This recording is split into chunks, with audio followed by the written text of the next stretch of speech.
रजनी मन ही मन बड़बड़ाती है, आज तो हमारी खैर नहीं, मैं तो गई बुरे फंसे। अमोदिता मन ही मन सोचने लग जाती है, कहीं बुआ जी ने हमारी सारी बातें सुन तो नहीं ली। रजनी और अमोदिता एक टक नजर से जानकी को घूरे जा रही थी। उन दोनों की नजर जानकी से हट ही नहीं रही थी। जानकी उन दोनों को टोकते हुए कहती है, अरे तुम दोनों ऐसे भूत बनकर क्यों खड़ी हुई हो? मैं कुछ पूछ रही हूँ, जवाब दो मुझे।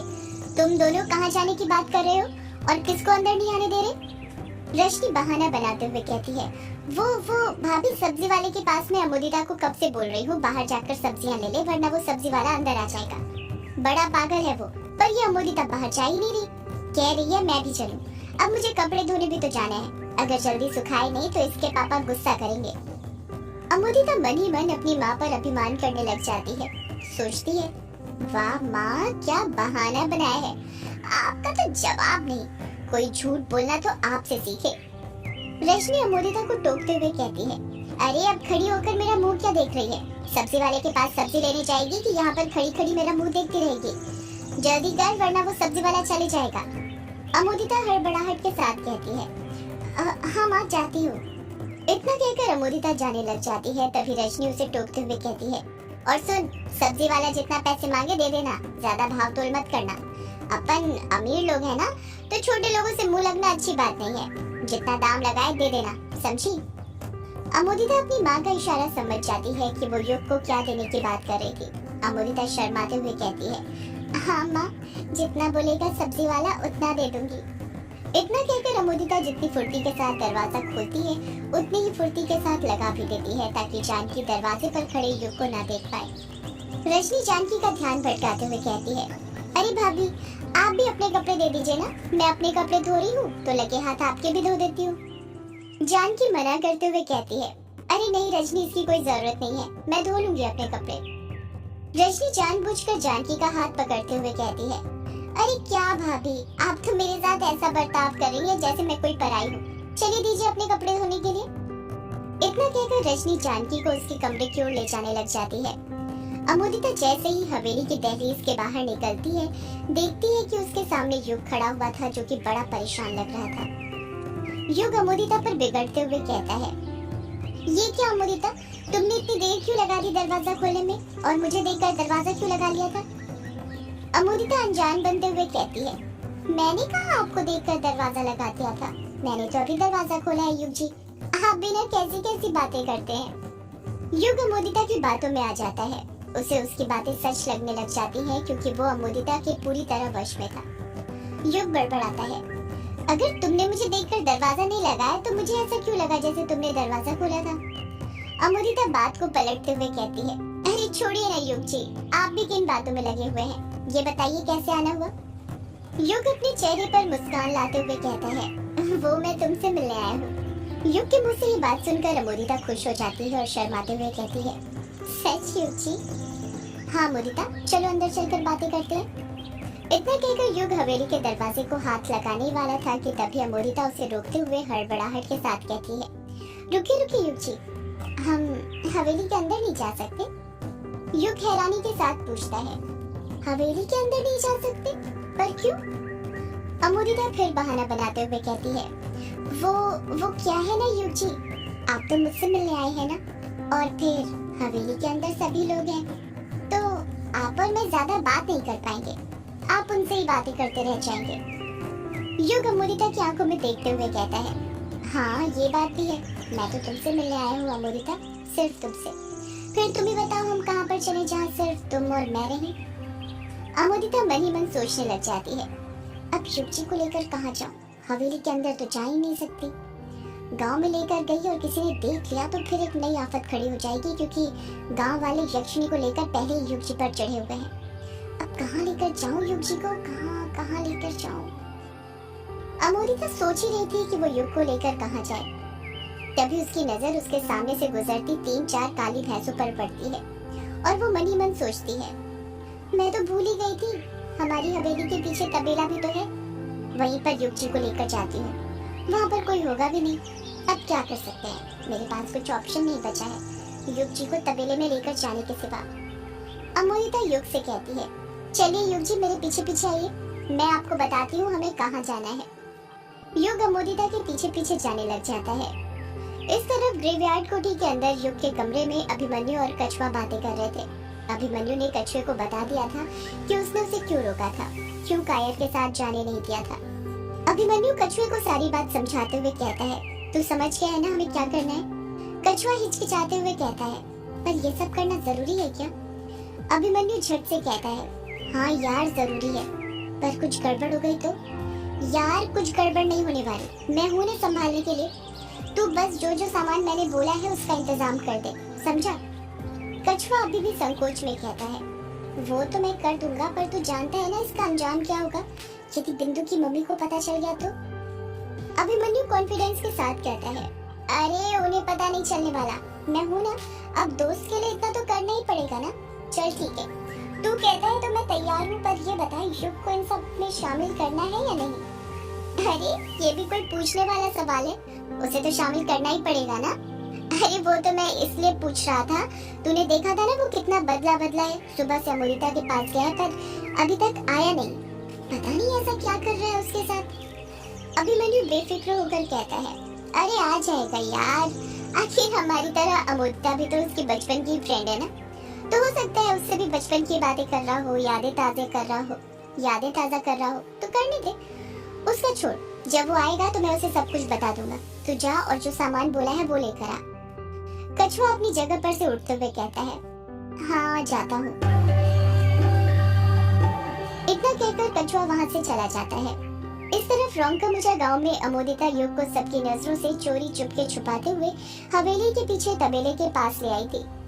तबेले में करीब 15-20 भैंसे और बाकी गाय थी, कुछ चारा खा रही थी तो कुछ रंभा रही थी।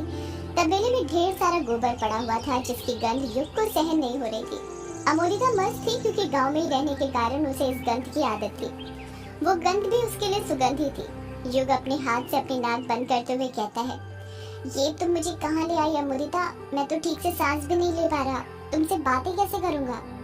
अमोदिता अपने आसपास देखते हुए उलझन में पड़े हुए कहती है, अब युग जी मैं क्या करूँ? इस जगह के अलावा कोई दूसरी जगह ही नहीं है जहाँ हम बात कर सकते हैं।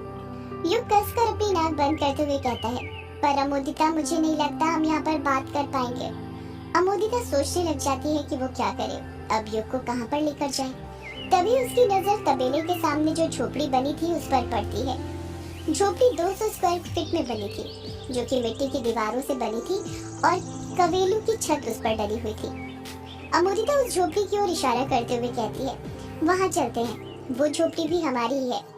युग और अमोदिता उस झोपड़ी के पास पहुँच जाते हैं। जब वो उसके अंदर घुसते हैं तो देखते हैं कि झोपड़ी के अंदर बहुत सारी तनीस और गोबर के कंडे रखे हुए थे। झोपड़ी के अंदर ज्यादा गंध नहीं आ रही थी। युग आराम से सांस ले पा रहा था।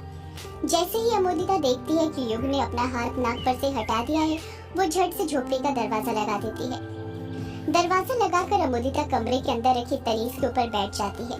युग भी उसी के ऊपर बैठ जाता है।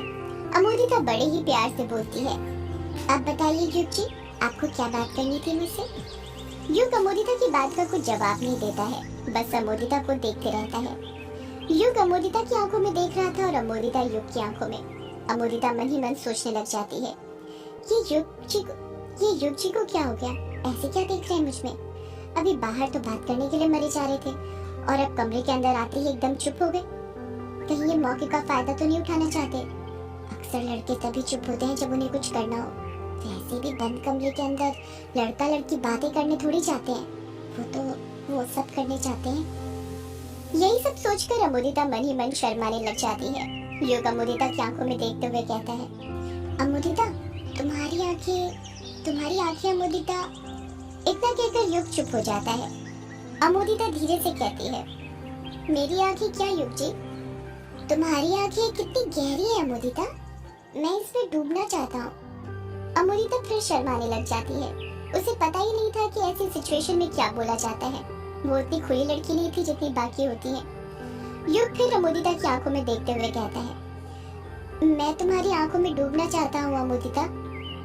अमोदिता समझ गई थी यदि उसने अब कुछ नहीं बोला तो युग उससे नाराज भी हो सकता है, इसलिए उसके मन में जो आता है वो शर्माते हुए कहती है, डूब जाइए ना युग जी, ये आंखें आपके डूबने के लिए तो बनी है।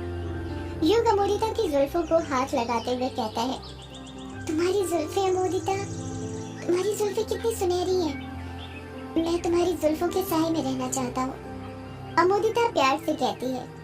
तो रह लीजिए ना युग जी, ये जुल्फें आपके रहने के लिए तो बनी है। अगले ही पल युग अपने हाथ अमोदिता के लबों के ऊपर रख देता है। जैसे ही युग अमोदिता के लबों को छूता है, अमोदिता के तन बदन में करंट पैदा होने लग जाता है।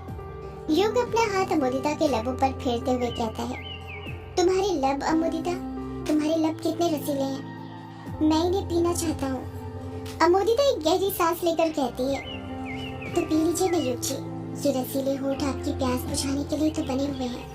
जैसे ही अमोदिता ये बात बोलती है, युग बड़े ही प्यार से अमोदिता को तनीज के ऊपर धक्का दे देता है और वो पीठ के बल तनीज पर लेट जाती है। अमोदिता मन ही मन सोचने लग जाती है, ये टोने का असर तो कुछ ज्यादा ही हो गया है युग जी पर। मैंने कभी नहीं सोचा था युग जी एक ही बार में मेरे इतने करीब आना चाहेंगे। अब मैं क्या करूं? युग जी तो पूरे मूड में लग रहे हैं।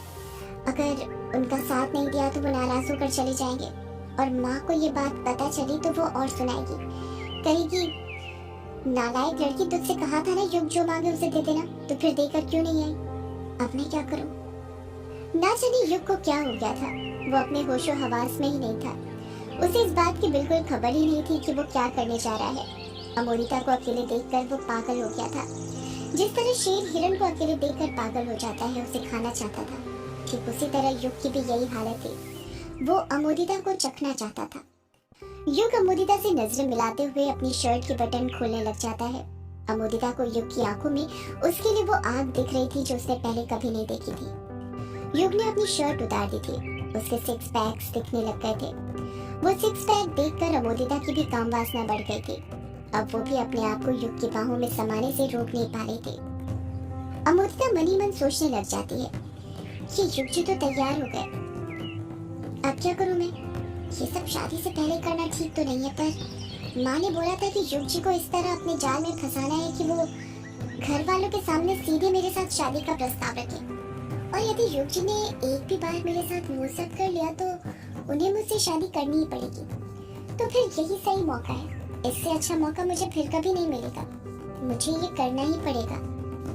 इतना कहकर अमोदिता एक लंबी आह भरती है और लेटे लेटे ही अपने दोनों हाथों की मदद से अपनी कुर्ती उतारने लग जाती है। युग ने अपनी नजरें अमोदिता के वक्ष पर ही जमाई हुई थी। वो अमोदिता को पहली बार वासना की नजरों से देख रहा था, वो भी इस वजह से क्योंकि उस पर टोने का गहरा असर था। उसे तो कुछ खबर ही नहीं थी कि वो क्या कर रहा था। अमोदिता अपनी कुर्ती उतार ही रही थी और अभी उसकी नाभि दिखनी शुरू हुई थी कि तभी कोई दरवाजे पर दस्तक देता है। कोई जोर जोर से दरवाजा खटखटाने लग जाता है। अमोदिता वापस से अपनी कुर्ती पहनते हुए कहती है, हे भगवान, यहाँ कौन आ गया? इतना कहकर अमोदिता फुर्ती के साथ उठती है और फुर्ती के साथ दरवाजे के पास जाती है। दरवाजा लकड़ी का बना हुआ था जिसके अंदर एक दो छोटे छोटे छेद थे, जिसकी मदद से वो आसानी के साथ देख सकती थी कि बाहर कौन खड़ा हुआ है। अमोदिता जब उस छेद में से बाहर देखती है तो उसकी जान हलक में आ जाती है। उसे सांप सूंघ जाता है। डर के मारे उसके हाथ पैर कांपने लग गए थे। सदियों से है पुरानी ये यक्षिणी की कहानी।